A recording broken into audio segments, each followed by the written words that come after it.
Merci de suivre la radio Futur Média. Mesdames, Messieurs, bonjour, il est midi, l'heure du grand journal. Au sommaire, l'affaire du viol présumé sur une fille de 6 ans hier à Keur-Montmarsar. La mère de la victime parle sous le choc, elle réclame justice. Le lancement du rapport annuel de Amnesty International, c'était tout à l'heure. Tableau peu reluisant pour le Sénégal, à suivre Seydi Gassama dans ce midi. Mouvement d'humeur à l'université Gaston Berger de Saint-Louis. Les travailleurs du rectorat et du CROUS en grève pour 2 jours. Le mot d'ordre fait suite à l'agression physique d'un de leurs collègues. La hausse annoncée des salaires minima des travailleurs domestiques. Les concernés, tout sourire, accueillent avec satisfaction la décision du ministre de l'Emploi, du Travail et des relations avec les institutions. Pénurie d'essence, pirogue ou défaillance dans la chaîne d'approvisionnement. À Joal, les pêcheurs se tournent les pouces, s'apitoient sur leur sort et demandent un retour à la normale. La page internationale, l'affaire de Famadion, du football et du basket dans la page des sports. La première demi-finale de la Champions League européenne ce soir. Arsenal Paris Saint-Germain à 19h. La Basketball Africa League cet après-midi à Dakar Arena. ASC Ville de Dakar, Petro Luanda, les Dakarois, 3e de leur groupe, vont tenter de se repositionner avant la phase retour. À suivre, la revue de presse de Mohamed Ali Mouba et enfin d'édition, point de vue sur les droits de l'homme au Sénégal à la lumière du rapport annuel d'Amnesty International rendu public ce mardi. Abdoulaye Diop assure la partie technique de ce midi. Bienvenue à toutes et à tous.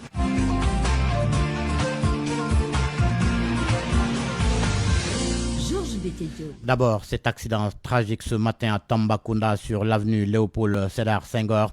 Bilan, un mort sur le coup et un blessé grave. En cause, une collision entre un camion et une moto Jakarta qui avait à son bord 2 personnes. Selon des témoins, le drame a été provoqué par le conducteur de la moto qui tentait de faire un dépassement. Il a fini par heurter de plein fouet le camion qui roulait en sens inverse. Le chauffeur et son camion ont été conduits au commissariat central de Tambacounda pour les nécessités de l'enquête qui suit son cours. RFM, la radio de toute l'actualité. Le viol survenu hier à Keur-Montmarsar fait toujours le tour des réseaux sociaux. La mère biologique de la victime, Awa Sow, vit dans une profonde détresse psychologique. Désespérée, elle condamne fermement cet acte odieux et réclame que justice soit rendue. La mère de la victime, Awa Sow, au micro de Nafissatou Ndiaye.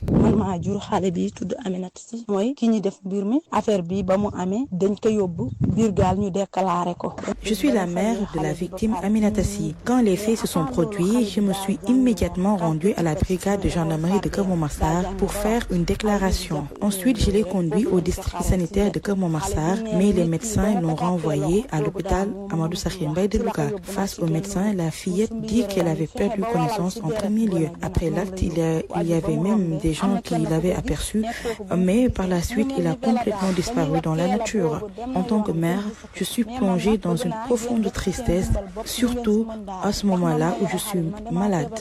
D'ailleurs, c'est moi-même qui devais me rendre à l'hôpital régional, mais ce qui est arrivé à ma fille m'a fait immédiatement oublier ma souffrance.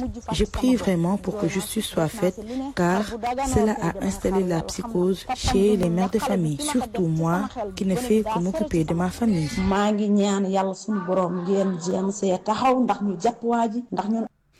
Direction Fatick, là-bas, la lutte contre la mendicité des talibés commence à porter ses fruits. Des ONG comme Village SOS Enfants participent à cette lutte à travers un projet dénommé Children for Change.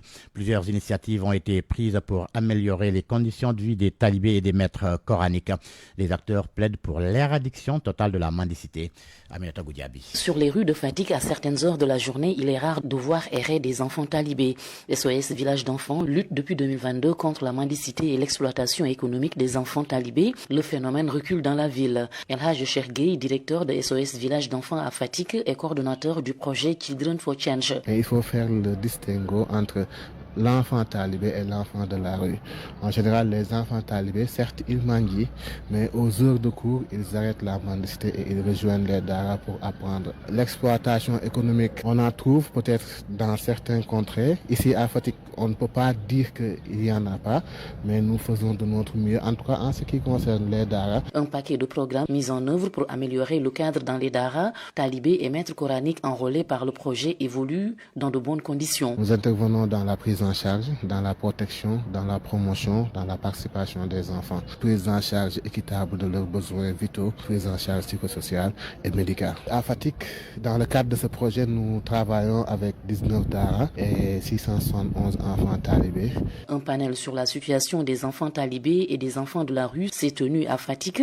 Beaucoup d'acteurs ont plaidé avec beaucoup d'énergie pour l'éradication de la mendicité et l'exploitation économique des enfants. Tout le monde doit y mettre, les parents, la société, mais l'État, c'est la responsabilité de l'État. Actuellement, ils sont en train de préparer les assises pour voir comment il faut faire pour éradiquer la mendicité. Dans le projet Children for Change, un volet est consacré à l'enseignement du français et des mathématiques aux enfants talibés bénéficiaires. Le coût du projet financé par SOS Belgique est estimé à 88 millions de francs CFA. Il va durer 5 ans. Aminata Goudiaby, Fatick RFM. Aminata Goudiaby, l'on parle du rapport annuel d'Amnesty International sur les droits humains au Sénégal, rapport qui a été rendu public tout à l'heure. Seydi Gassama, directeur exécutif d'Amnesty Sénégal, note une fin de l'impunité avec l'arrivée du nouveau régime en matière de respect des droits humains. Les efforts sont réels selon lui. Je vous propose de l'écouter au micro de Nafissa Toussila. L'année 2024 a marqué la fin vraiment de l'impunité pour les actes de violation des droits humains. Parce que pour les différents cas qui sont survenus pendant cette année, on en a eu vraiment très peu. Nous avons eu le cas d'un jeune qui est décédé entre les mains de la police de Pikine. Ce cas a fait l'objet d'un traitement diligent de la part de la justice. En moins d'1 an, il y a eu un procès, il y a eu des condamnations. Il y a également un cas d'allégation de torture qui a eu lieu à Foundiougne. Très rapidement, le commandant de brigade qui était mis en cause a été arrêté et mis aux arrêts. Et donc c'est des signes. Si vous ajoutez à cela évidemment tous les efforts qui sont pour lever l'obstacle de la loi d'amnistie, n'est-ce pas, qui empêchait aux familles des victimes des événements de février 2021, février 2024 d'accéder à la justice, on peut dire que il y a une volonté de lutter contre le cancer de l'impunité qui était là et qui rongeait la société sénégalaise depuis donc des décennies. Nous avons aussi noté, je parle d'abord de ce qui nous semble vraiment encourageant. Nous avons également noté par rapport aux droits économiques et sociaux, une volonté de l'État de faire en sorte que les communautés qui sont impactées par l'exploitation minière puissent profiter de ces ressources. RFM. L'info, c'est ici. L'info, c'est ici. La décision du ministère du Travail de revoir à la hausse le revenu mensuel des travailleurs domestiques et des gens de maison. La mesure est bien appréciée par les concernés dans la banlieue dakaroise. Vous allez le voir, les travailleuses domestiques rencontrées estiment que cette augmentation annoncée de leur salaire pourrait apporter, ne serait-ce qu'un petit changement de leurs conditions de vie. Le reportage est signé Salamata Ousmane Diallo. Dans sa cuisine, en train de préparer le dîner, Mati travaille dans cette maison comme une bonne depuis 3 mois. Elle salue l'annonce faite par le ministre du Travail. Franchement, nous sommes très contentes de cette annonce du ministre parce que nous sommes toutes des soutiens de famille. Il y a des gens qui comptent sur nous, sur notre salaire, je veux dire, malgré qu'il soit peu. Donc, si vraiment on parvient à avoir une augmentation, ça va nous arranger et arranger tout ce qui compte sur nous. Sa collègue Astoula Quarantaine, venant de Toubatoul, est installée à Dakar depuis plus d'une dizaine d'années en travaillant aussi comme une bonne. Elle abonde dans le même sens. Vous savez, nous quittons nos villages et venons ici travailler à la sueur de notre front. Et c'est sur ce que nous gagnons que comptent tous les membres de notre famille. Malgré que nos salaires soient peu, nous devons payer nos loyers sans compter les autres petites dépenses. Donc nous ne pouvons que saluer cette annonce du ministre tout en espérant que nos patrons vont aussi nous aider sur ça. Elle va plus loin et revient sur les conditions difficiles auxquelles elles sont souvent confrontées. Il y a des jours où nous restons debout toute une journée pour travailler durement et parfois supporter les mauvais comportements de certains de nos patrons. Et même pour aller en week-end chaque 15 jours, souvent c'est difficile avec le transport. Ils ne nous donnent pas gratuitement le transport. Tout ça, après, c'est tiré du salaire à la fin du mois. L'arrêté du ministère du Travail portant sur l'augmentation des salaires des travailleurs domestiques et gens de maison sont fixés de 63 223 à 66 996. Salamatou Souman Diallo, Pikine, Radio Futur Média. L'Association de défense des droits des aides ménagères et domestiques du Sénégal apprécie également cet arrêté du ministre du Travail. Elle espère cependant d'autres hausses les années à venir. Je vous propose d'écouter Aminata Diène, la chargée de la communication de l'Association de défense des droits des aides ménagères et domestiques du Sénégal. Elle est au téléphone avec Awambaye. Notre réaction à Nick, franchement, nous sommes très émus de cet arrêté. On l'attendait avec impatience parce que c'est un profit pour les travailleurs domestiques. En tant qu'association, on a toujours eu à défendre nos membres. Franchement, on l'accueille avec plaisir, je peux dire. Ça peut garantir un peu la dignité. Comme on dit, petit à petit, l'oiseau fait son nid. L'augmentation de salaire, c'était petite prime, on va dire, parce que comme vous savez, la vie devient de plus en plus chère. Cela ne peut pas garantir à subvenir tous leurs besoins, mais avec cette petite augmentation, ça peut faire quelque chose. Peut-être avec le temps, ça va aller. Vous voyez, le travail du fait, ça dépend aussi des tâches à occuper. À 12:11 à l'université Gaston Berger de Saint-Louis, les travailleurs du rectorat et du CROUS sont dans tous leurs états. Leur colère fait suite à l'agression physique du chef du bureau de recouvrement d'un de leurs collègues par 6 étudiants en assemblée générale ce matin.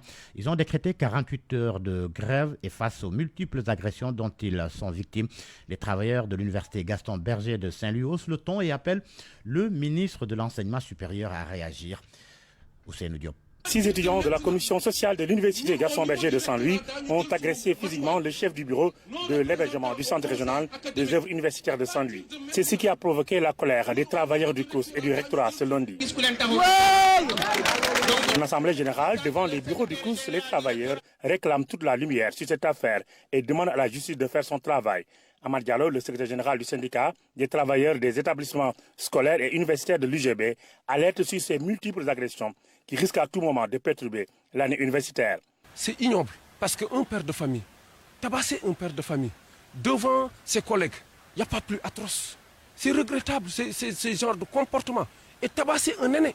Les travailleurs ont également décrété 48 heures de grève. Ils appellent le ministre de l'Enseignement supérieur à réagir le plus rapidement possible pour que de tels actes ne se reproduisent plus. Et nous appelons les autorités vraiment à prendre leurs responsabilités pour que de telles situations ne se reproduisent plus dans la maison du côté pédagogique et du côté du CROUS. Et tous les syndicats, je dis bien, sont en intersyndical et nous sommes unis dans ce combat. Le chef du bureau de l'hébergement a été agressé hier par des étudiants qui seront sûrement identifiés. Selon certaines sources, des étudiants ont voulu faire pression sur lui dans le cadre de son travail. Ousseynou Saint-Louis, RFM. Ousseynou Diop, nous nous rendons à Mbour où les pêcheurs font face à une pénurie d'essence. Beaucoup d'entre eux ne partent plus en mer faute de carburant et ils se plaignent de cette situation remarquée au niveau national. Ils appellent l'État du Sénégal à trouver une solution rapide à ce problème dont ils ignorent les causes. Ndeye Matidien s'est rendu à Joal. Voici son reportage.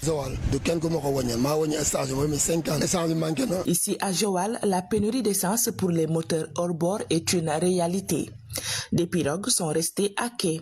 Cheikh Ibrahim Ndiaye témoigne. Nous ne parvenons pas à avoir de l'essence pour nos moteurs hors bord. Derrière moi, tu peux compter près de 300 pirogues stationnées sur le quai à cause de la pénurie d'essence. Ousmane Fall n'est pas parti en mer depuis 4 jours. Cela fait maintenant 3 voire 4 jours que nous sommes là, inactifs, parce que nous n'avons pas d'essence pour nos pirogues. Certains pêcheurs qui étaient partis à Kafountine sont coincés laisser là-bas. Il faut qu'ils prennent des pirogues pour aller en Gambie voir s'il y a des essence. Cette situation, c'est au niveau national, précise le pêcheur. C'est partout au Sénégal. Je connais 50 pêcheurs de Joal qui sont partis jusqu'à Kafountine pour trouver de l'essence, mais ils sont rentrés bredouilles. À Joal, les pêcheurs qui disent ressentir cette pénurie d'essence invitent l'État du Sénégal à prendre des mesures urgentes. Étant donné que le Sénégal est maintenant pays producteur de pétrole, l'État doit vraiment nous aider. Du côté des stations-service, les gérants ne peuvent pas apporter une réponse à cette situation. Ils disent ignorer ce qui est à l'origine de cette pénurie d'essence qu'ils confirment. Ndeye Mati Dieng, Joal Fadiouth, Radio Futur Média. Nous restons sur la petite côte où l'interdiction du filet monofilament annoncée par le ministre divise les pêcheurs à Joal. Plusieurs organisations sont sorties hier pour apporter leur soutien à la ministre Fatou Diouf. Ceux-là sont favorables à l'interdiction du filet monofilament qui, selon eux, détruit la mer. Ils demandent à l'État de ne pas reculer sur cette décision. Écoutons à ce propos Abibou Ndiaye, le président de l'association Joal Pêche. Il est au micro de Ndeye Mati Dieng. Nous d'accord à 100% pour nous arrêter le parce que nous soutenons le ministre. Les filets monofilaments détruisent l'environnement marin, ça rase carrément les fonds marins. Le ministre est sur la bonne voie, c'est une décision qui doit être appliquée immédiatement. Et il faut interdire le monofilament, ça crée vraiment des dégâts incommensurables sur les captures futures. Les pêcheurs aiment la facilité, certains d'entre eux en tout cas. Le ministre ne doit pas écouter le réseau des pêcheurs et les CLPA. Ils sont juste là pour leurs propres intérêts. Ils n'ont rien à dire. C'est eux qui ont détruit les fonds marins. Que l'État sorte un arrêté interdisant le monofilament et puis nous allons appliquer vraiment la loi, le règlement dans toute sa rigueur.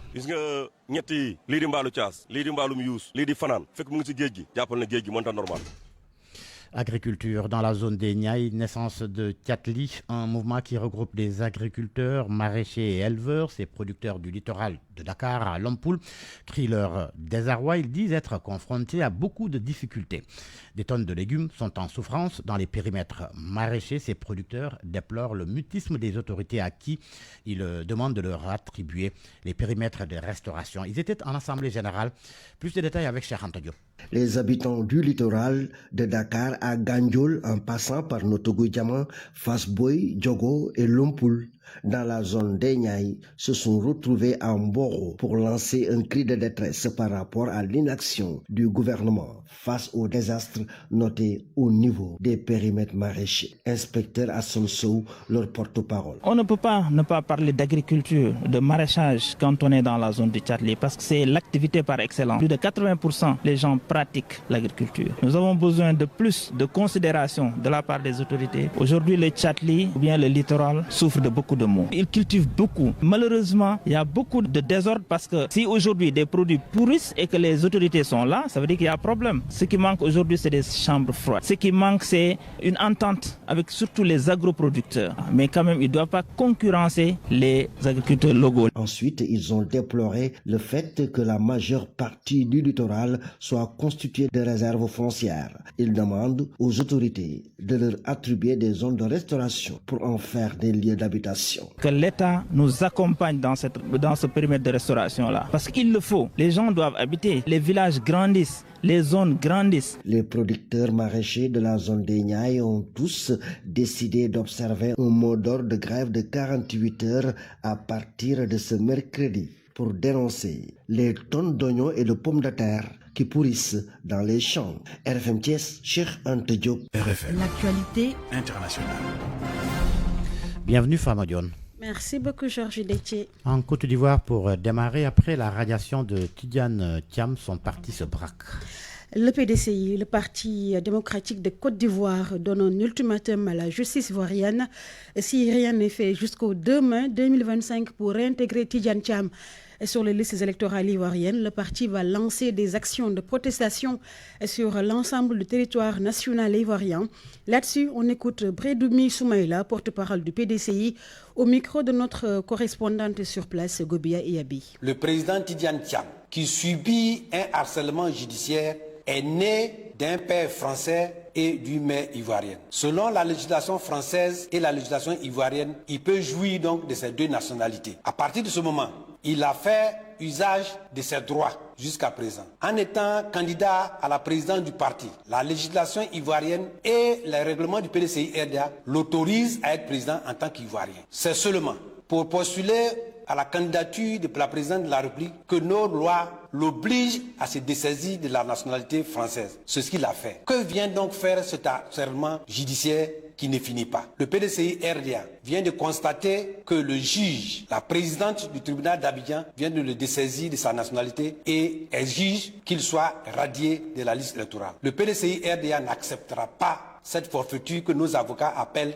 un braquage judiciaire. À partir de ce moment, le PDCI-RDA et sa haute direction ont pris les décisions suivantes. Premièrement, que la justice revienne sur cette décision vu les incongruités qui ont fait l'objet de recours que nos avocats ont déposé ce jour à cette décision de radiation du président Tidiane Thiam et du déni de justice qui court actuellement. Aussi, du projet de le démettre la tête du PDCI-RDA. Aussi, le PDCI-RDA lance un appel à tous ses militants et militantes, tout le territoire national, de bien vouloir se mobiliser à partir du 2 mai, si rien n'est fait, pour des actions de mobilisation et de protestation sur l'ensemble du territoire national. Brédoumi Soumaïla, porte-parole du Parti démocratique de Côte d'Ivoire, le Mali, le Burkina Faso, le Niger, ont approuvé une initiative du Maroc visant à leur donner accès à l'océan Atlantique.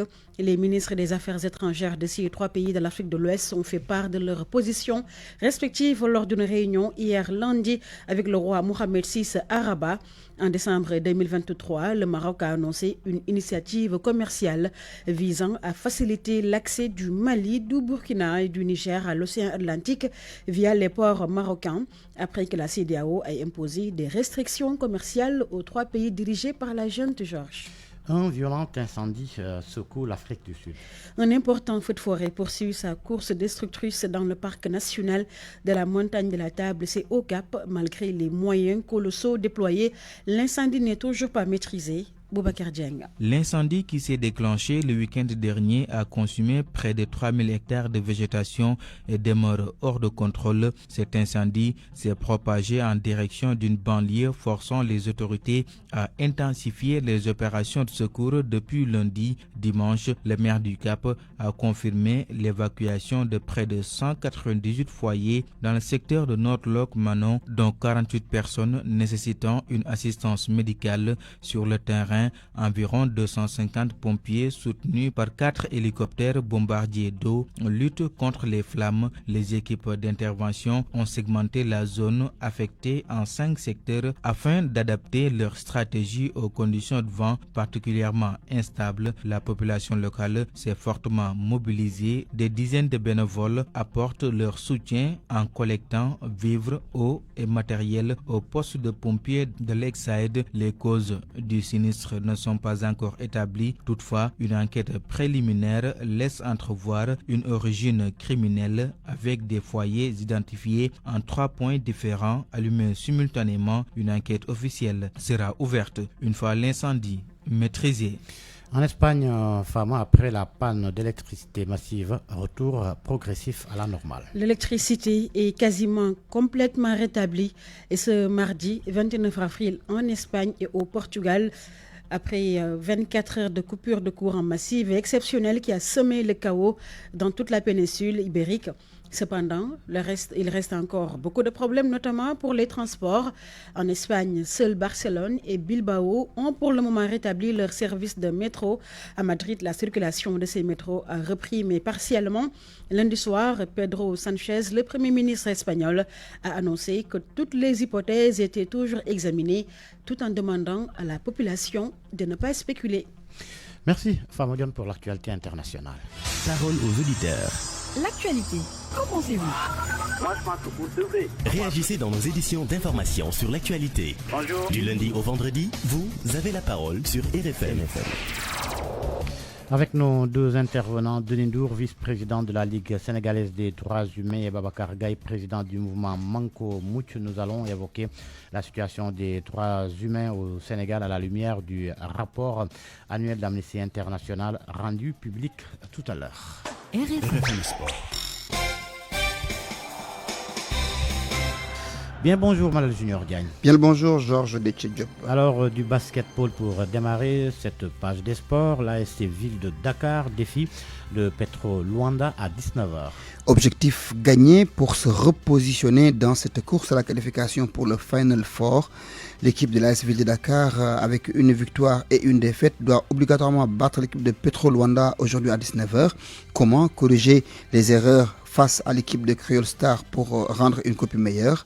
Nous avons posé la question à Abou Sey, journaliste sportif spécialisé sur les questions de la balle orange. L'AS Ville de Dakar va jouer son 3e match dans la conférence Sahara ce mardi face au Petro de Luanda. Donc un gros morceau pour le représentant du Sénégal qui devra se relever après une première victoire acquise samedi et une défaite le lendemain face au Creole Star. Donc il faudra impérativement s'imposer pour rester en course pour la qualification au Final 8. D'abord, la première chose à souligner, c'est que cette conférence Sahara sera la conférence la plus disputée de cette édition 2025 de la Basketball Africa League. Les 2 premières journées ont d'ailleurs montré que chacune des 4 équipes peut dominer son adversaire dans une rencontre. Donc il suffit juste d'avoir un peu d'engagement et de détermination et d'être assez lucide, puisque les 2 matchs de l'ASC Ville de Dakar se sont disputés jusqu'aux derniers instants, on peut dire. Samedi, c'est à l'arraché qu'on a battu l'US Monastir. Le dimanche aussi, c'est dans les derniers instants qu'on a perdu le match face au Creole Stars. Donc tout reste possible, surtout qu'avec cette défaite,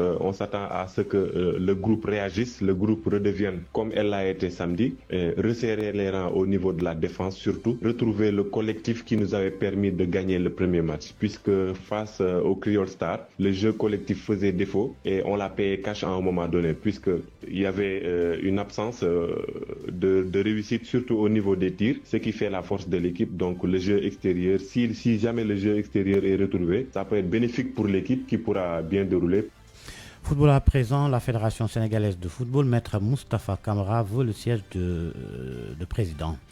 Il a dit à Thiès, maître Moustapha Camara, qui se lance à la conquête de la direction de la Fédération sénégalaise de football. Professeur en droit des sports à Paris, il était face à la presse thiessoise hier. Là-bas, il a déclaré sa candidature. Nous l'écoutons au micro de Cheikh Anta Diop.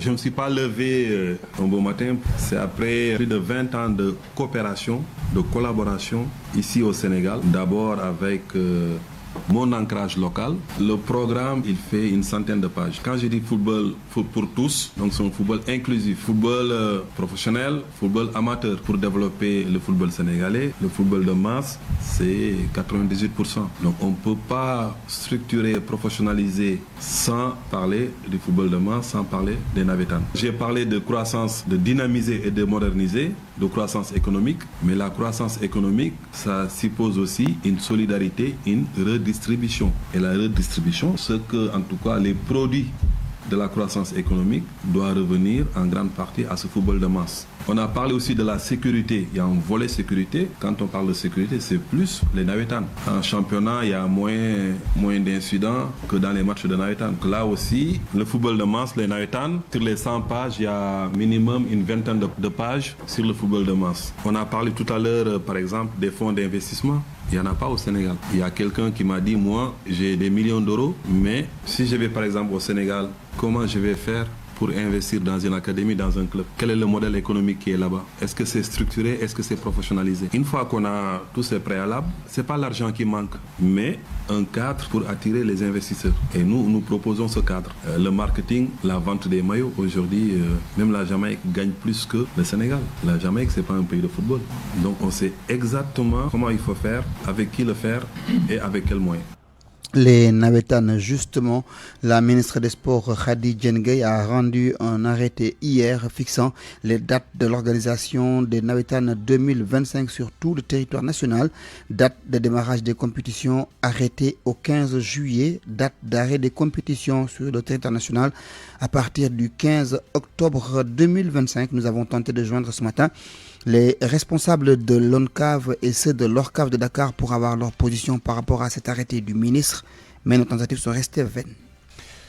L'on parle de football en Europe avec la Champions League européenne, la première demi-finale aller. Ce soir, Arsenal reçoit le Paris Saint-Germain. En Angleterre, l'équipe de Mamadou Mohamed Ndiaye, les Gunners, reçoit l'équipe de deux autres Parisiens de la rédaction. Coup d'envoi à 19h. Arsenal qui a sorti l'équipe du Real de Madrid avec une très bonne forme. Le Paris Saint-Germain battu en championnat le week-end dernier. Mais qu'à cela ne tienne, ce sera une rencontre au sommet puisqu'on joue les demi-finales de la C1. Pour être témoin et vivre avec nous cette rencontre, soyez au rendez-vous sur la 94.0 à partir de 18h45. Pape Malik Diaw et moi-même serons aux commandes. Rendez-vous est pris. Malal Junior Diagne, merci.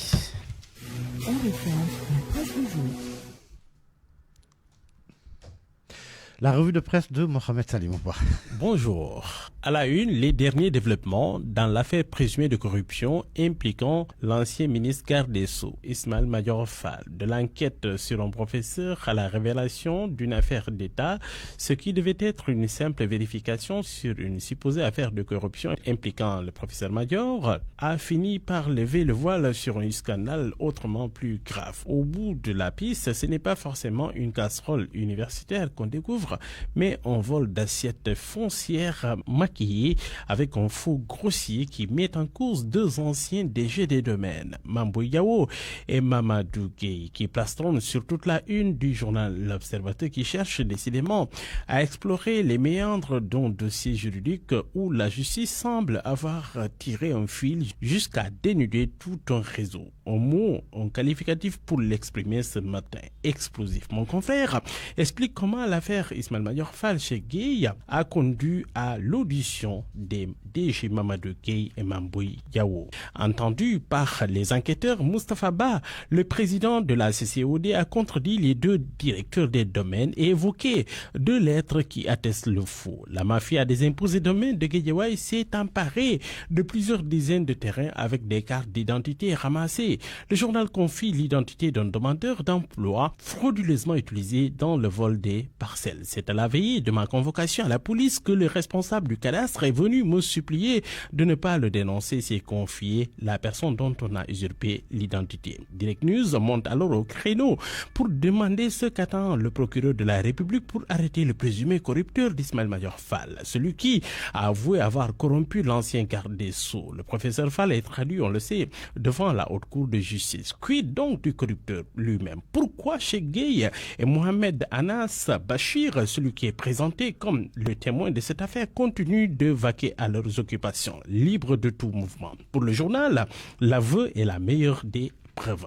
En attendant d'en savoir davantage, l'Assemblée nationale continue de jouer les bras armés de l'exécutif ou de la justice pour traquer les anciens ministres Ndeye Saly Diop et Moustapha Diop, auditionnés par la commission ad hoc dès mercredi. Demain donc, la levée de l'immunité parlementaire de Moustapha Diop et la traduction des deux devant la haute cour de justice. Plus qu'une question de temps, relève l'info. Le journal Réumi note qu'ils sont convoqués donc demain pour audition. Parallèlement, le régime continue de foncer sur le fils de l'ancien président Amadou Sall. Le journal, sur ça, en mode opinion, note que la roue tourne. Le journal rappelle qu'il y a exactement 12 ans, jour pour jour, Macky Sall avait fait poursuivre Karim Wade, le fils de Wade. 12 ans après donc, le même sort s'abat sur son fils dans les déboires judiciaires, sur une sombre affaire de milliards, 125 milliards en tout, dénoncée par la CENTIF. L'édition des comptes toujours, les frères de Farbangom, Biran et Ibrahima convoqués au pôle judiciaire le 6 mai prochain. L'Observateur, qui donne la nouvelle, note que les juges veulent en savoir davantage sur l'histoire des 125 milliards qui valent à Farbangom ces déboires judiciaires. Libération note en tout cas que le juge va corser le dossier dès aujourd'hui. Farbangom et Tahirou Sarr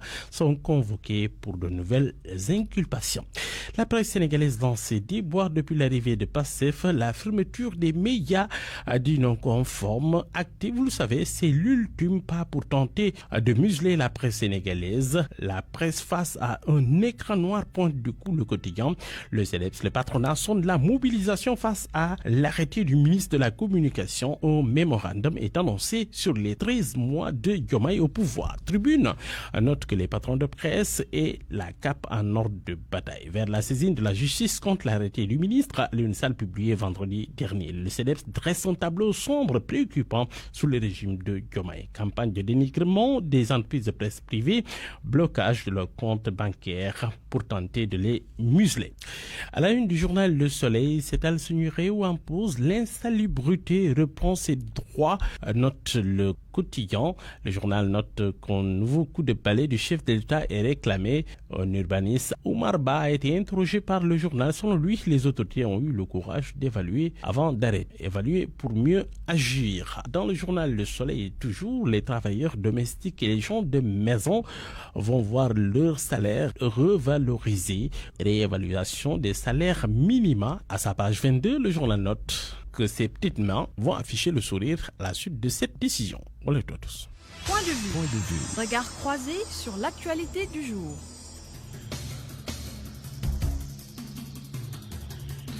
À midi 35 minutes, on en arrive à point de vue sur la situation des droits de l'homme au Sénégal à la lumière du rapport annuel d'Amnesty International rendu public tout à l'heure, le rapport 2024. Et pour en parler, Denis Ndour, bonjour. Alors, vous êtes le vice-président de la LSDH, la Ligue sénégalaise des droits humains. Nous attendons d'un moment à l'autre notre deuxième intervenant, Babacar Gaye, président du mouvement Manko Mouch. On démarre avec vous, Denis Ndour. Amnesty a publié tout à l'heure son rapport annuel 2024 sur la situation des droits humains au Sénégal, avec un tableau alarmant des droits humains entre répression et impunité et oubli des plus vulnérables. Le document met en lumière plusieurs violations graves, persistantes et parfois institutionnalisées dans un contexte politique et social tendu, faisant référence bien évidemment aux événements qui ont précédé l'élection présidentielle de 2024. Êtes-vous en phase avec Amnesty ? Oui, totalement en phase. Vous savez, quand vous faites le recoupement entre les différents rapports, les organisations de droits humains, le plus souvent, c'est les mêmes points qui reviennent, c'est-à-dire la liberté d'expression, les droits civils et politiques, les droits économiques, sociaux et culturels, les droits spécifiques aux femmes et aux filles, les droits des enfants, les droits à la vérité et à la justice de réparation, qui est un peu lié à ces événements dont vous parliez tantôt. Voilà, les arrestations arbitraires, les délits d'opinion. Donc, c'est les mêmes qui reviennent. Et j'aime à le dire, j'ai dit, on ne peut encore parler de changement tant que les réformes issues de la grande consultation sur la justice n'est pas encore mise en exergue ou, disons, mise en application. Et donc, je pense que c'est à travers des lois, à travers des décisions, que nous pourrons voir un peu l'amélioration de tout cela. Cela ne veut pas dire qu'il n'y a pas des efforts qui ont été faits. De temps à autre, puisqu'on est en train de travailler sur le cas des droits des enfants avec l'essor des talibés, les enfants de la rue. Je pense que l'État est en train de faire des efforts pour voir comment trouver des solutions. Ça, quand même, il faut louer.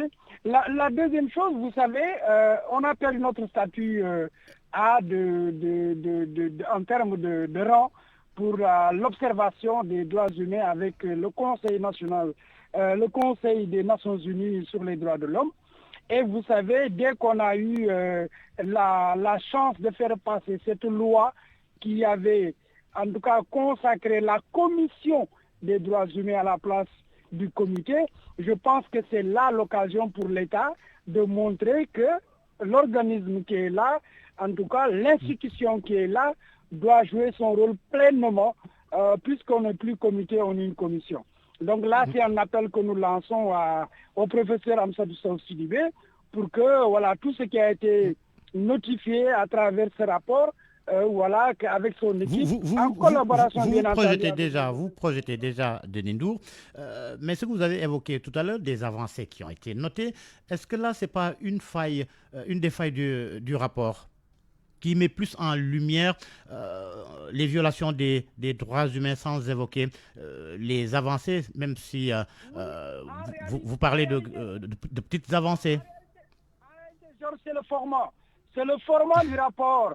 Le format, c'est le format qui montre ça. Aujourd'hui, on a parlé, par exemple, du problème des prisons.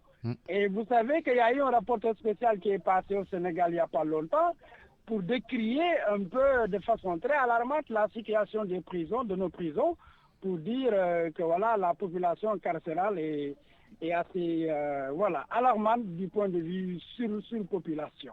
Et donc, c'est pas qu'il n'y a pas des avancées dans la mesure où l'État, à travers les bracelets électroniques, essaie un peu de désengorger, mais quand même, le rapport est assez insuffisant par rapport aux standards au niveau international.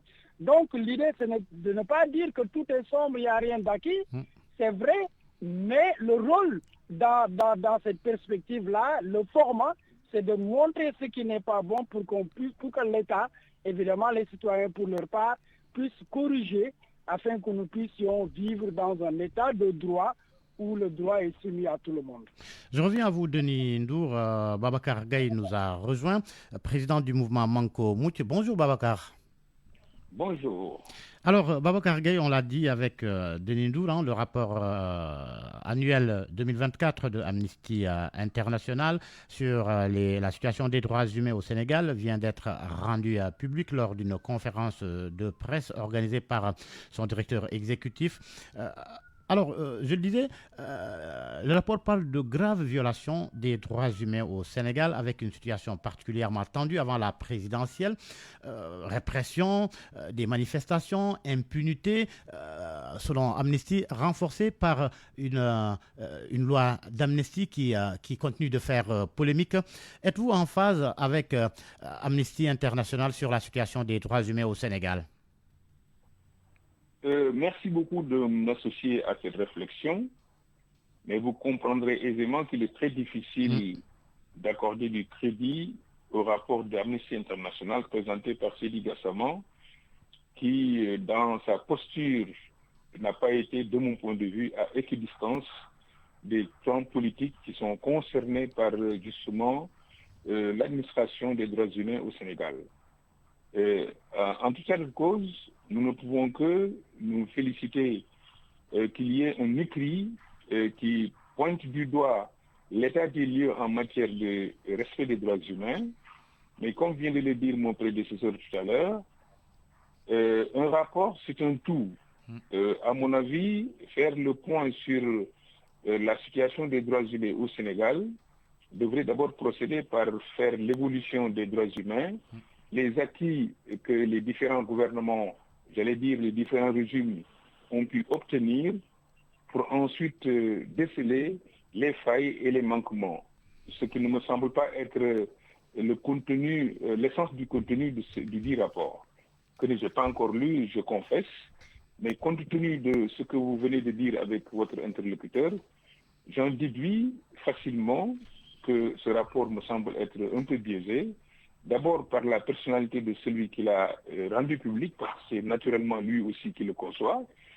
Ensuite, par son insuffisance dans l'approche, dans la problématique, mais surtout dans sa finalité.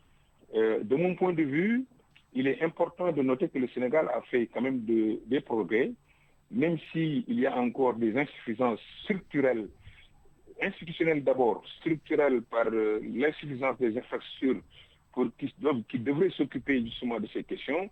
C'est d'abord la justice présente partout, l'indépendance des magistrats, ensuite les infrastructures qui devraient accueillir certainement ceux qui sont en rupture de base de la société. Tout cela nous pose le problème d'un besoin réel de mettre plus le curseur sur les devoirs de l'État, sur le devoir des citoyens surtout, parce qu'on ne peut pas parler des droits humains si les citoyens eux-mêmes n'ont pas cette culture du civisme et de la citoyenneté. Alors, qu'est-ce que vous reprochez à Seydi Gassama, ces positions? Pour autant, le rapport est documenté. Vous savez, il est facile de faire un rapport avec des documents que l'on veut mettre en exergue.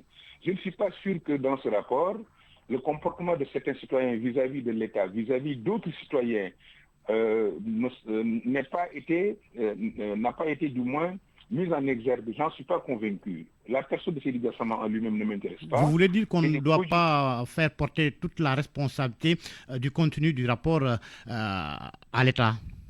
Absolument. Parce que les droits humains ne sont pas toujours seulement bafoués par l'État, la police, la gendarmerie.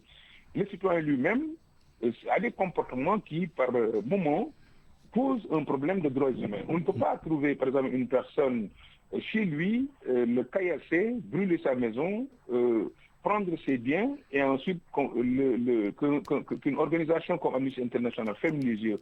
On ne peut pas mettre le feu dans un bustier des enfants à qui on note une vie, à qui on note des droits, et que certainement dans le rapport, on n'ait pas mis autant d'exergues là-dessus. On ne peut pas fermer les yeux sur les déclarations d'hommes politiques qui ont délibérément choisi de mettre en danger des vies humaines, de mettre en danger le bien d'autrui, et ensuite qu'on ferme les yeux pensant que la réaction de l'État, qui est garant de la sécurité publique, qui est garant aussi des droits des autres citoyens, qui puisse assurer ce qu'on appelle le droit à la légitime défense, tout cela me semble être biaisé, compte tenu de l'histoire que nous avons vécue avec justement cette organisation pendant les événements de 2021 jusqu'à 2024. Nulle part on a entendu, par exemple, cette organisation dénoncer le comportement de certains citoyens sénégalais qui s'attaquent à leur propre État. Je pense que ça aussi, c'était bon de le savoir et c'était bon de le mentionner dans un tel rapport. Je reviens à vous dans un instant, Babacar Gaye. Denis Ndour, est-ce que Amnesty n'a pas procédé déjà à un jugement définitif en faisant porter la responsabilité de tous ces manquements qui ont été notés dans le rapport, alors qu'il n'y a pas d'enquête qui tire tout cela au clair, même si il évoque également il évoque la loi d'Amnesty? Oui, je pense qu'il faut savoir lire le document. Dans une perspective éducative, je ne partage pas trop l'analyse de mon co-débatteur. Je pense que la posture de l'individu ne devait rien avoir avec le rapport. Moi, je ne suis pas dans son organisation, je suis dans mon organisation. La Ligue sénégalaise des droits humains. Voilà, et ce qu'il évoque, nous l'avons dénoncé à travers les plateaux. En tout cas, partout où on a eu l'occasion de dénoncer tout ce qui a été fait comme bavure, mais également comme manquement de citoyens par rapport aux biens publics comme privés. Voilà, que la personne ne doit pas s'engouffrer sur une liberté d'expression ou de manifestation, justement pour commettre des exactions. C'est pourquoi je dis toujours, avant même de parler de droits, on doit parler des devoirs, des devoirs du citoyen. Bon, maintenant, dans l'analyse du rapport, je pense que c'est le format. Mais aujourd'hui, quand vous interviewez des éléments des membres d'Amnesty, je suis sûr et certain, en tout cas partageant avec eux des réseaux où on a d'autres organisations de droits humains, nous avons fait pas mal de communiqués conjoints où Amnesty a signé et que nous avons eu à dénoncer justement des choses qui n'étaient pas acceptables, notamment sur les libertés d'expression. Moi, je pense que une liberté d'expression doit être encadrée. Ça l'est déjà, c'est encadré par la loi, mais que cette liberté d'expression aussi ne doit pas être justement abus ou, par exemple, l'État, pour rien, on prend des gens, on les met en prison. On a dit qu'il fallait adopter une démarche éducative. C'est-à-dire aujourd'hui, si je prends juste l'exemple de l'article 257 du Code pénal sur les diffusions de fausses nouvelles, moi je pense qu'on peut bel et bien éduquer la personne en lui montrant la bonne information et peut-être punir la personne autrement que de le mettre en prison pour remplir nos prisons qui sont assez quand même bondées, ou encore les retenir en garde à vue prolongée qui dépasse même les délais, ou faire des retours de parquet qui n'en finissent. Moi, je pense que c'est important de souligner tout cela. Mais tous les points quand même qui ont été relevés, que ce soit du domaine des libertés pour les femmes, pour les filles, pour les enfants, c'est des réalités. C'est vrai, l'État, le régime précédent comme ce régime-là s'est engagé à faire des efforts, en tout cas à corriger, on ne peut que saluer la démarche. On ne peut que saluer la démarche pour ne pas dire que tout est noir. Mais le rapport, dans son objectif, c'est de mettre en exergue justement ce qui n'a pas été bien pour que État, comme citoyen, nous puissions avoir cette démarche éducative-là, de voir comment ensemble rectifier pour que voilà, qu'on puisse respecter les droits humains. C'est la dignité humaine qui est mise en exergue dans tout ce que l'on voit à travers ces rapports-là. Merci Denis Ndour, vice-président de la Ligue sénégalaise des droits humains. Babacar Gaye, je termine avec vous. Amnesty également dit avoir noté une fin de l'impunité avec l'arrivée du nouveau régime et qu'en matière de respect des droits humains, les efforts sont réels. Avez-vous fait le même constat? Absolument pas. Absolument pas. Aujourd'hui, les cas font florès. Il suffit simplement de se rappeler de l'interdiction de circulation, de circuler qui a été imposée à des citoyens comme, comment il s'appelle encore, Mansour Faye, et qui n'a pas pu se déplacer. Il faut voir la manière dont on a arrêté certaines personnes, y compris des journalistes et des activistes. Et si le rapport, lui, doit tenir compte de ce qui s'est passé en 2024, de mon point de vue, il eût été plus juste de le rappeler. Je suis d'accord avec Denis quand il évoque les prises de position de certaines organisations de la société civile qui sont dans le domaine des droits de l'homme, sur les insuffisances donc, de certains citoyens par rapport à leurs devoirs, qu'ils le mentionnent eux-mêmes ou que Amnesty le signe dans le cadre de ces déclarations me semble être une bonne chose, mais nous sommes en train de parler du rapport qui a ces insuffisances que je pointe du doigt, et je voudrais à l'avenir que dans de pareils cas, que l'on tienne compte naturellement des droits des citoyens sénégalais et qu'on insiste beaucoup sur le devoir, ne serait-ce que par pédagogie, des citoyens sénégalais qui devraient avoir du respect d'abord pour leur pays, ensuite les droits des autres citoyens sénégalais, et ne pas toujours penser que tout ce qui arrive ici dans ces pays est le fait de l'État, d'un État. Je ne le dis pas parce que je veux absoudre tel ou tel autre État. Je suis pour le civisme, je suis pour que tout citoyen puisse connaître ses devoirs et s'en occuper, et que ceux qui sont là en train de surveiller le comportement des uns et des autres, que ce soit l'État, que ce soit la société civile, que ce soit les citoyens lambda, que tout un chacun puisse savoir exactement quel est son devoir. Si aujourd'hui, lui, il est satisfait de la démarche du nouveau régime par rapport au respect des droits humains, j'attends de voir comment, avec cette kyrielle d'inquisition qui sont aujourd'hui appliquées contre certaines personnes au nom de la reddition des comptes, qui me semble être aujourd'hui un règlement de compte dirigé contre des adversaires politiques. Ça aussi, il fallait le dénoncer dans le rapport. Malheureusement, je ne suis pas sûr que ça a été le cas, parce que la personne qui était censée coordonner tout ce travail-là a déjà pris position depuis le début, a déjà sorti son oukase, je veux dire, a condamné ce qui a été fait sans tenir compte justement de la responsabilité des uns et des autres. Il faut, dans ce cas de figure, instruire à charge et à décharge comme le fait le juge d'instruction. Malheureusement, Amnesty International nous a habitués, surtout l'Amnesty International section sénégalaise, à aller en contre-courant de ce qui va à l'intérêt des populations pour le bénéfice d'un camp. Merci Babacar Gaye. C'est moi.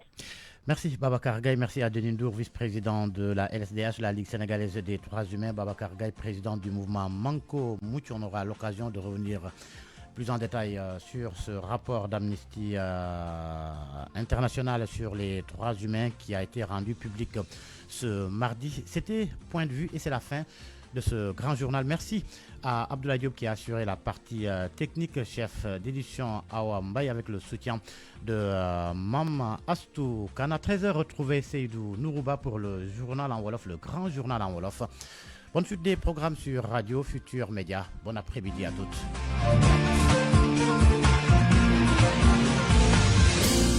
Publicité sur RFM.